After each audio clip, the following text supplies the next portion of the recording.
sentro nakasumaran sa pagkahimugso sa atong pinalanggang lungsod sa Gudod.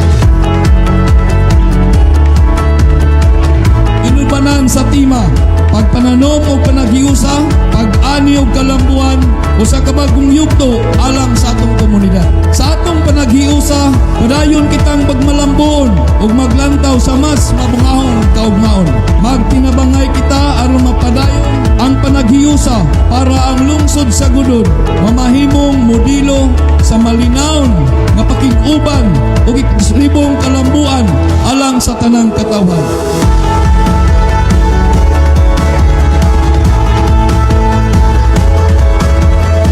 It is my great pride and heartfelt gratitude that I stand before you today as your mayor. A first-time mayor who you give your astonishing support, which I would want to reciprocate your trust and fulfill my commitment for the development of our locality. Akong ipanaad og paningkamutan ang oportunidad, proteksyon og ligasiya para mabili nato sa atong mga kabataan. Today, as we gather this occasion to celebrate the 44th founding anniversary of our municipality, let us remember that each of us has a role to play. Together, we can turn our shared vision its reality. As now, we open our 44th founding anniversary, we celebrate not just who we are, but who we can become together. Padayon ta sa ato ang kooperasyon kay kami sa Sangguniang Panlalawigan magpadayon para sa inyong damgo, para dire sa inyong lungsod sa Gudod. We are here to support you.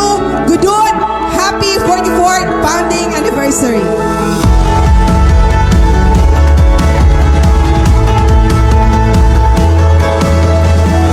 Long way to go. 44 years na nilabay. Maglaom ta nga mapadayon ang mga may serbisyo, mga programa nagihanay sa atong municipal government and the provincial government through Honorable Governor Darlex Roy, ni Mayor Richie, ni Vice Mayor Mulate, sa atong mga sangguniang bayan members, so that ma-feel na to the next few years from the 44th founding anniversary, dunay kausaban ang atong gobyerno. Remember, ang inyong gobyerno, partner ninyo, kauban ninyo para sa kaumawon sa lungsod sa Gudod. Nagsugod pa lang ta, wala pa ta naabot kung asa ta padulong. Pero atong paningkamot sa atong mayor, sa atong mga ipangsaad na ay padulngan ang Gudod ug dako kaayo og kausaban ang mausobre sa atong lungsod sa Gudod. Ang programa sa atong pinalanggang gobernador mao ang paglawas sa katawhan sa tibuok Zamboanga del Norte. Mao nay prioridad sa atong pinalanggang mayor, sa atong gobernador, sa atong kongresista ug kanamong tanan sa kuyog ta.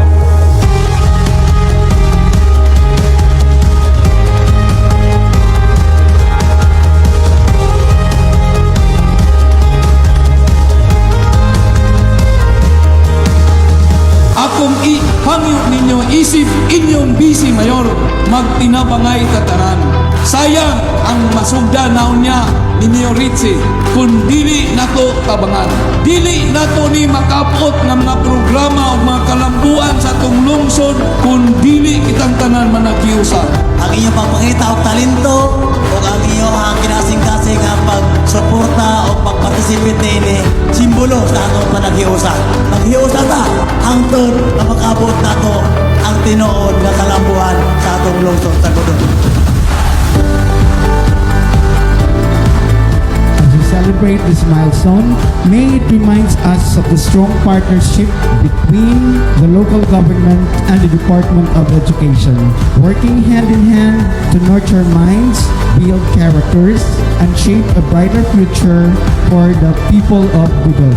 Your accomplishments are not measured only by test scores or promotions, but by the countless lives you have touched, the dreams you have nurtured, and the resilience you have built in our youth. Together, we are not just shaping minds, we are shaping futures, and in doing so, we prove that education is the most powerful light against the darkness of ignorance and despair. As we write this new chapter of our community, our school will be the cornerstone of our progress. Thank you for sowing the seed of unity.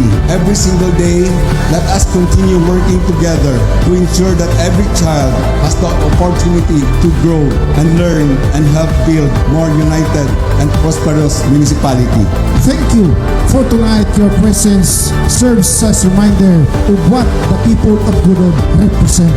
Commitment, dedication, and camaraderie in pursuit of growth and betterment of our community. Kami sa DepEd Godod maningkamot usab nga ang tanan ninyong suporta magbunga og kadungganan alang sa atong pinangga nga lungsod sa Godod. Let us continue to build bridges of support, for it is through us that we shape a brighter tomorrow. Kuyog ta para sa bagong Godod. God bless Godod. God bless us all. Kuyog ta sa bagong Godod.